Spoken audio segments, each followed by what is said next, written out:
Hey guys, Steven here, Fanatic Perspective. Tran and I are back for our annual 5 biggest concerns for the upcoming season. Now we're here in 2022, Tran. We've been doing this now for the last like 3 years, man. It's already getting to that point, brother. What's going on? Has it only been 3 years? Man. At least for this part. We've done the Yeah. other stuff longer, but I think I think the 5 biggest concerns slash 5 things we're excited about, where we kind of dropped this around the week of the season. I think it's year 3. I have to go back and check. I could be wrong. Well, no, I mean, I was just saying it seems like it's blown by. I mean, yeah, life happens, I guess. But yeah, No, things are going great. How's everything with you, man? we're good, man. We're good. We're even better because we're sponsored by BUSR, brother. BUSR.com/fanatic. Go to my site, hit up BUSR.com/fanatic. Hit that promo code Sports100FP. 100% free play match on all initial deposits within the first 24 hours of signing up. 5-time rollover. The official sports book, the official betting partner of Fanatic Perspective. We are now in the hot zone, right? So everybody's looking out for reliable betting partner. Where can I put in, Georgia -17 this week against Oregon? All these games going on. 17-point spread. Ohio State versus Notre Dame. Some big games in week 1. Texas 38.5 against Louisiana Monroe. Where can I put in my money, Steve? Where can I put in my money? Try and hit up BSR.com/fanatic and get after it. Now, we like to kind of split this up so we can be organized in our thoughts here and be very concise.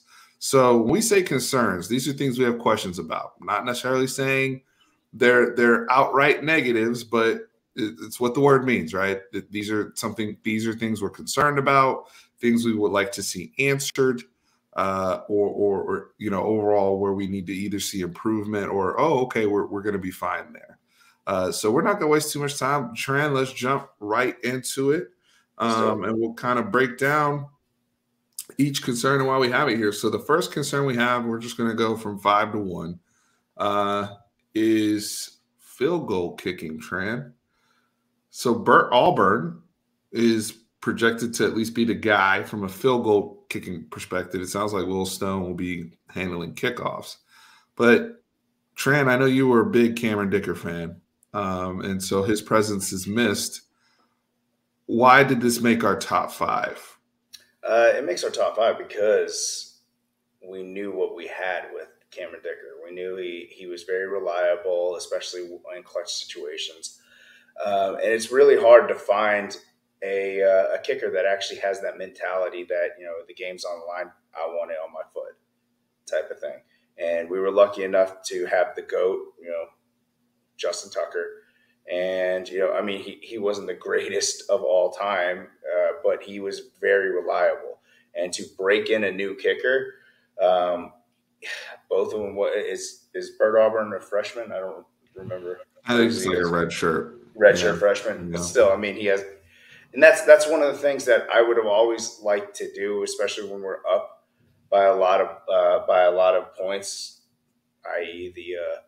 the Texas Tech game is – later on in the game, let the backup get a couple kicks in, just so he has some game experience and some focus, and we haven't seen that. I think they gave him a couple PATs. I think just a couple, yeah. I think, but nothing where he's had. I don't think he's had like a real, actual field goal attempt or clearly with anything pressure related. No. And we saw how last year went. We played in so many close games, So with us not having that constant solid rock that we know, if this game's close, we need it 45 and in to hit. We don't have that. We don't have that visualization of him actually hitting it.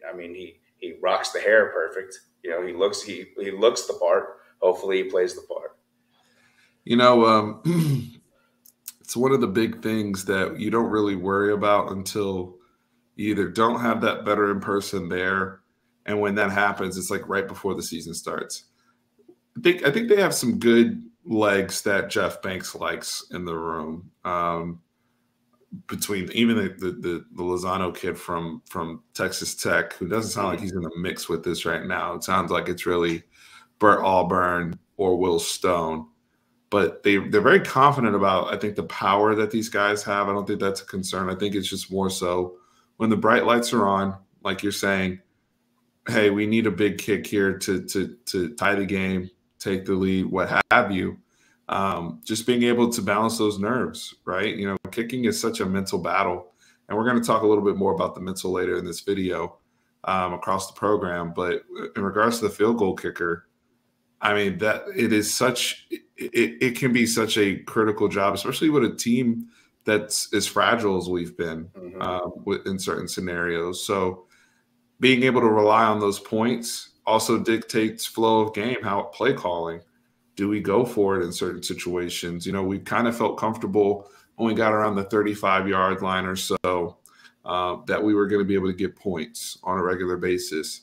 Does the staff still feel that way, you know, early in the season when they're around the 30-yard line or so and decisions have to get made whether or not they go for it because they don't trust the kicker as much? Like, it flows into a lot of different things. 2-minute drill before the half. We saw in the Nebraska game that guy missed, right? And so these are things we just have to kind of see play out. So for right now, it's a concern. I think we both think that Bert Auburn is a good prospect. We think, you know, obviously Will Stone was highly regarded as a prospect, but believe it when we see it. On to the next one, Tran. So this might look crazy right now, but we've already lost Isaiah Nair. Jai Hall's currently suspended. Now, we do expect him to be back. But for me, this one jumps out because we can't afford to lose a guy like Xavier Worthy. No. And we saw what happened to this group last year when they lost Jordan Whittington.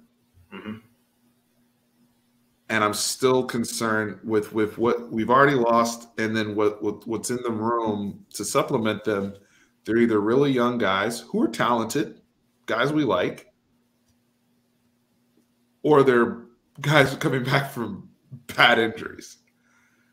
Can you talk a little bit more to this particular aspect here of where the concern comes in, or make me feel better? Maybe it's not justified. Well, no, it is a justifiable concern because the funny thing is when we started spring practice, this was a strength for us. You know, and when Nair went, and we got to see Nair's deep threat and capability, and we were thinking of all the possibilities of him on the outside with Xavier Worthy. On the other side, and then with Jordan Whittington in the slot going over the middle. One thing you didn't also touch on is Jordan Whittington hasn't completed a full season. I mean, I don't think he's completed a half a season, and that's not me joking about it. It's the truth. And the only two proven wide receivers on the team right now are Xavier Worthy and Jordan Whittington. And if one of those goes out, it puts a lot of pressure on the other to be the main guy when this is supposed to be a staple. And now we don't have any proven people on the depth chart. I would push back and say Tariq Milton from Iowa State. Oh, yeah, that's right. But he also is a guy who I kind of put him like in that category of, you know, I'm glad he's here. He was a big time get, but I don't think he's ever going to be as healthy as he was a few years ago when he was just like flat out like smoking people at Iowa State either. Like, I still think he's going to be a very effective college football player, very smart, high IQ, but I don't know how Tariq can run with some of the injuries he's had over the years. And so that's where my concern still comes in. And he, to your point, he's not proven in this offense. So a lot of questions there. I do like the speed they got though. Yes. They've upgraded the speed. Okay. Brennan Thompson can fly. You know, And I Xavier hear his Rhodes hands is are very explosive. strong. Yeah, I I hear mean, his hands are very strong. So. it's just, you know, again, until we see them perform or if they're called up to do so, I just think there's so much pressure on Xavier Worthy to stay healthy, even more so than Bijan, right? Like we know we feel really good. Now, we don't want anybody to go down, but it's just also being realistic right now in terms of football discussions. I think we talk about the injuries a lot, but people seem to forget those things until scrimmages start and people really start going down. And so, and we're seeing this at the NFL level. Like every level of football, people have to deal with adversity of some sort. And so, all I'm saying is, we're probably a little top heavy right now at this position. Now, if X is healthy the whole year, and boom, knock on wood, then then y'all can scratch this one off. I think we'll be okay. But that's really why I have that one there, especially with his smaller frame. Let's go to number 3. So some people, this is probably number 1. That's pass rush, right? And so, you know, the lack thereof we had last season. You know, we had a guy with 2 sacks lead the team, and just weren't disruptive enough. Didn't the amount of quarterbacks that were shaky last year that we got to play, and we really didn't get a chance to take advantage of many of them. That this has to get better.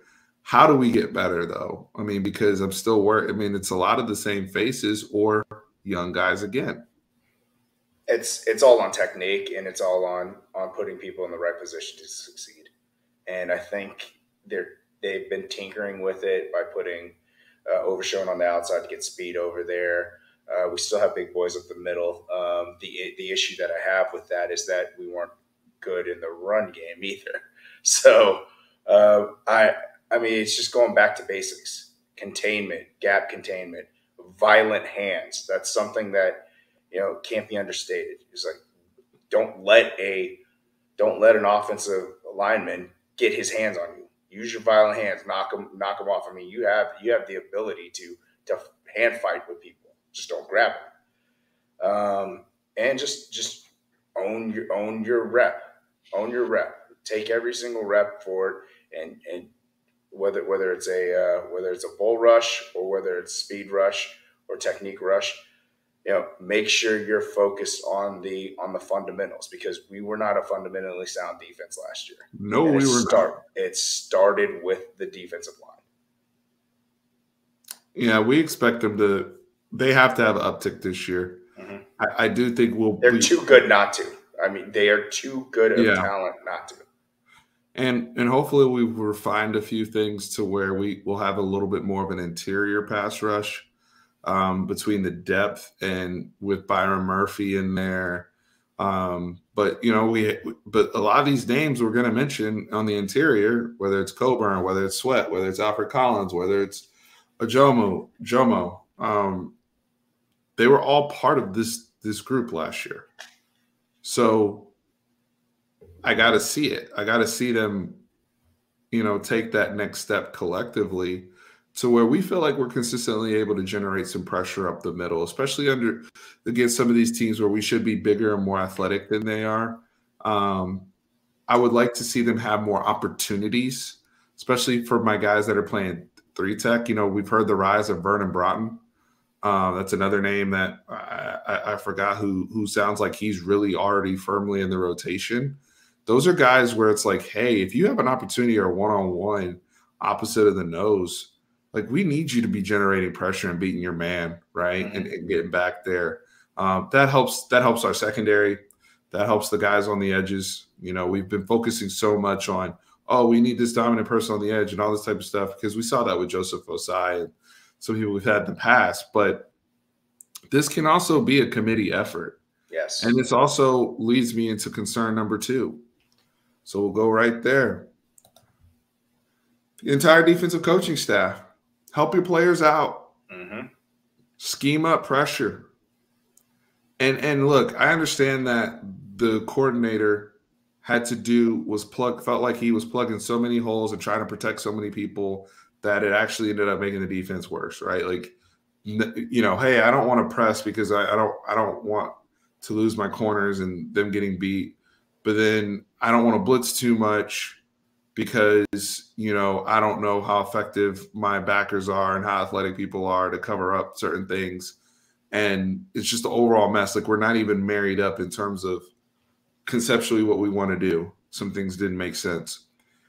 Where I'm concerned here, Tran, is just the overall longer term outlook, because year one was so bad and concerning. And I want to see what improvements they make with their personnel and guys getting better.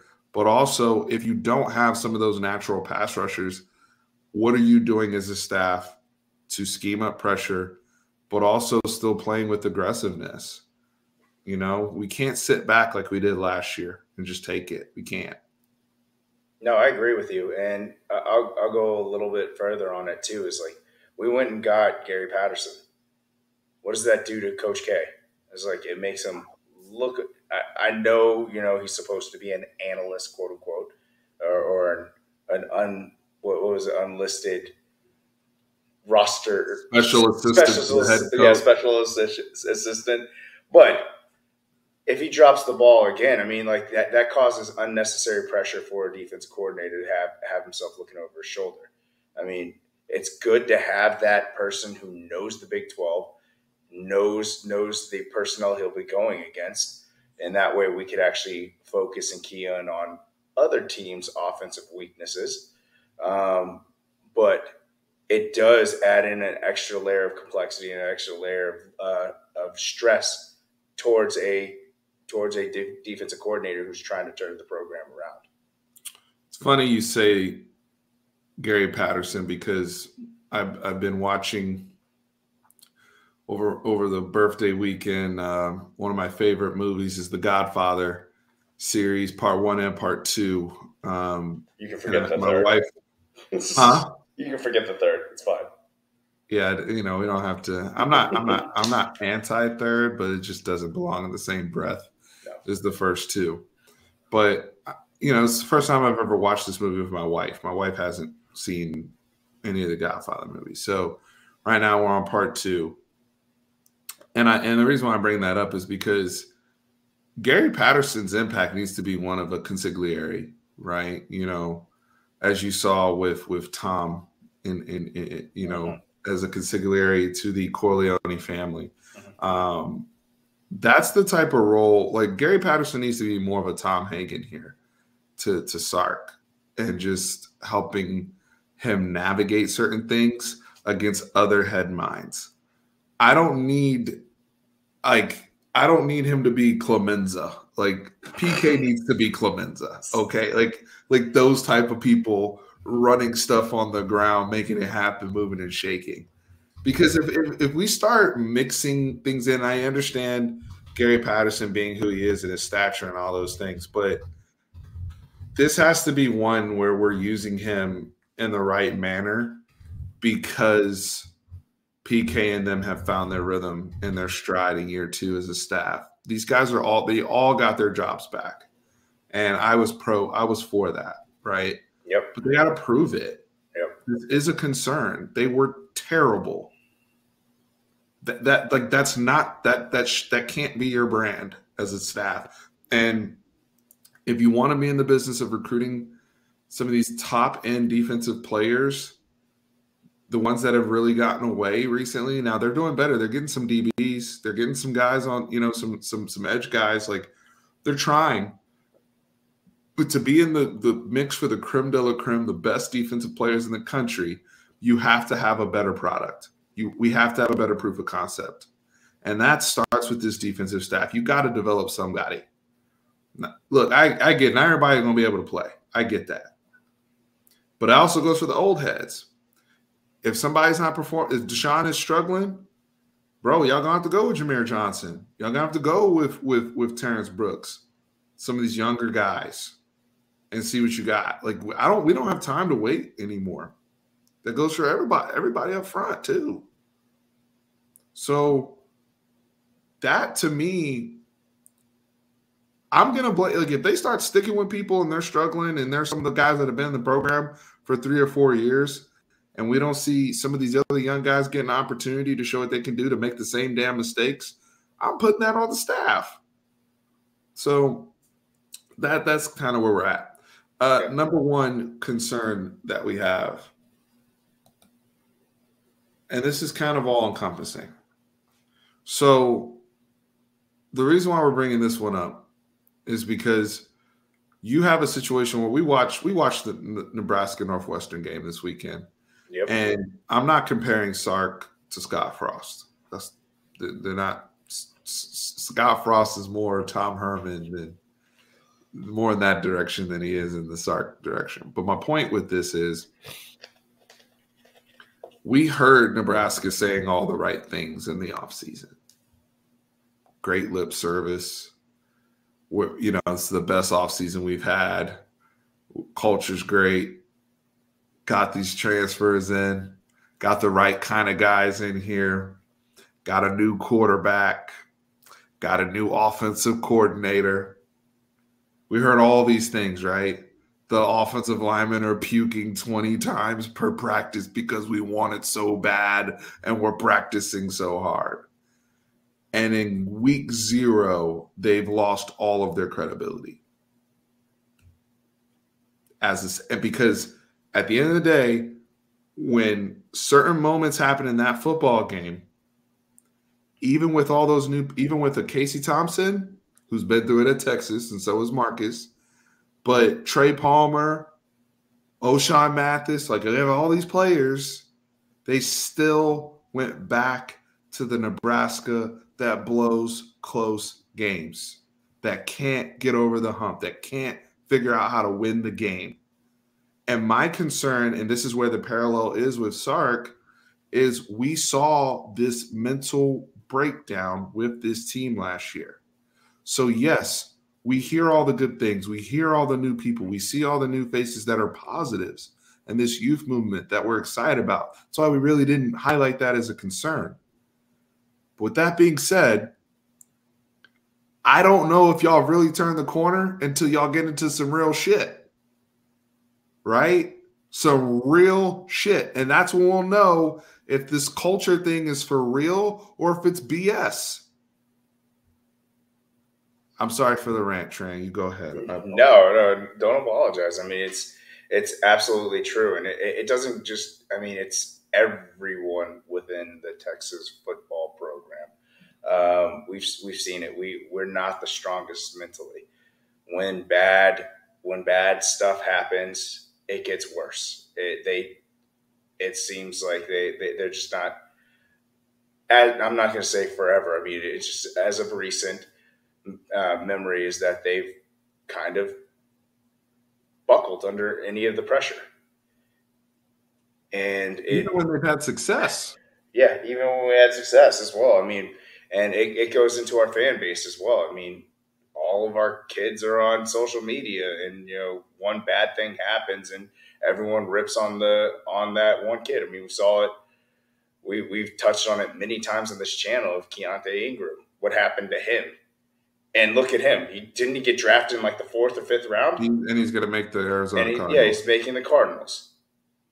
So you're telling me he can make an NFL roster, but he can't play football for Texas, or he's not good at Texas anymore? No, it had to do with a lot of mental stress. And I think we talked to offline with Caden Stern about this as well. Like, and he's like, that's a whole different topic that we should bring up and start talking about more often. And it's just like, if anything bad happens, we can't face it and we can't overcome it. So how is that going to happen? I mean, last year we were 4-1, dominating Oklahoma. We missed one tackle against Caleb Williams. Yeah. And that was the turning point of the game. One tackle on behind the line of scrimmage on a 4th and 3, right? 4th and 2, something like that, and he Yeah, ran for a flips touchdown. flips the whole Turned game. the whole game around. Yeah. So, and after that, it was just the whole season seemed like it was all downhill. Certain moments and seasons do that, and if you can fight back and overcome it, that shows the sign of growth, I think, and I would like to start seeing that. And I'm glad you talked about the fan base. Everybody owns this, right? We're talking about the whole program. So, you know, the administration, the coaching staff, the players having accountability, the players, are they really connected? Are they really playing for each other? Do they enjoy just being on the team, or are they hungry to win? There's two different things. And, you know, you have these things, you know, we talk about lack of leadership in the locker room over the years. You know, now you have a youth movement. We got to have young guys leading it. Like, how does this all play out psychologically? Then the fans come into this because I think on this channel, a lot of people that make Texas content have been preaching patience. This is, you know, I know Inside Texas says this is the year before the year. I know on this channel we've been very, very consistent about tempering expectations, especially with young offensive line, young quarterback, the whole thing. It's all good and well, and I think a lot of Texas fans, as of right now, are doing that. I want to see if that, but once a negative thing happens, once somebody drops a touchdown against Alabama early in the game, are we going to flip on them? Are we going to say, screw that guy? I'm never going to, you know, like these are the type of things, you know, where things can snowball fast. And we've seen that's one of the concerns we have with if Hudson Card was named a starter and had to start a game against Alabama, like that's a legit concern from our end, because I don't know. And shout out to College Football Nerds in their Texas preview that they did. They mentioned, are Texas fans going to be comfortable with incremental progress? I feel like there's so many of us that are so starved that we're now like, well, we want to overnight flip. And I've been guilty of that, especially last season, thinking that we were close. And I was wrong. I was dead ass wrong. And so now, just because, it's another thing, just because we were close to winning a lot of those football games last year doesn't mean we were close to being where we should be as a program. Football games can be very finicky, and people can get fooled. We've been fooled. We've won 10 games before and thought we were hot shit, and we weren't. And so where we want to get to as a program, building the right way, building through the trenches, building through physicality, recruiting these quarterbacks, developing these players, it's going to take some time. But is the fan base going to be on board with that patience? And what is, you know, what is reasonable and what is, hey, you know, we're still concerned about the coaching staff henceforth, right? So these are things we got to pay attention to. Last thing I'll say is this.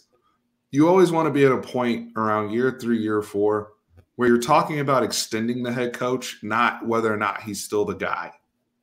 We need to get to a point, and it's you know, and this is, I'm not saying it's going to be this season unless they show they're ahead of schedule, but we do have to get to a point over time where this thing is continuing to build, that we're talking about extending the coach, not is he the person. But until we see it, this has to be a concern, and that includes all of us within the program. We're not singling out any one person or any one group. Media is included in this too. Everybody is included with this, because we have been fragile as hell. And you're right, Tran. But those are our 5 concerns. Field goal kicking was 5. Receiver depth. Pass rush. The overall coach on the defense staff. And then the overall mentality of this football program. So y'all let us in the comments what your concerns are. Be honest. You know, I don't want to hear, I think everything's great except for 2 things. Let's be realistic. Guys, Thank you so much. Make sure you hit up busr.com/Fanatic, the official sponsor, the official sports book, the official betting partner of Fanatic Perspective. We very appreciative of what BSR does. 24/7, amazing support. If you chat them, they get back to you, very, very quickly. Any issues or things that arise, take advantage of that promo code. Also, we're going to be doing a ton of NFL player prop bets, promos, all sorts of good stuff. So check out busr.com/Fanatic. Tran, you're sticking around for the fun part, part 2. The things we're excited about, not depressed. Things we're excited about. So, guys, remember, always up.